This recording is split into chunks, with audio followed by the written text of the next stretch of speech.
umuzi wabantu. Kulapho akufanele nje esigodlweni ukhale ibhungane.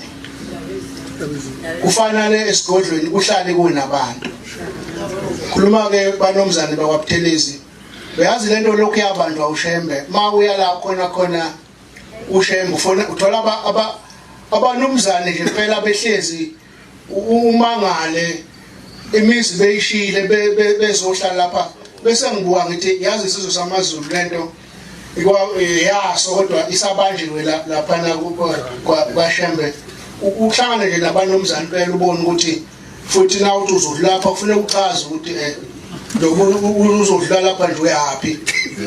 Hayi ngoba bengamaphoyisa cha mawubabheka nje nabagade ukhosi babo bagade lenkosi bayabo futhi ufika hlale nje umuntu akanandaba ukuthi uyibonile noma akayibonanga inkosi noma iyazi ukuthi ukhona noma ayazi kodwa yena uthi ngisesigodlweni.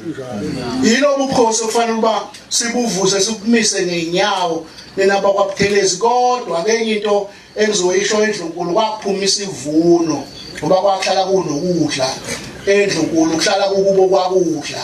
Ngizonitshela ukuthi kanjani ngoba sengikhona nami phela.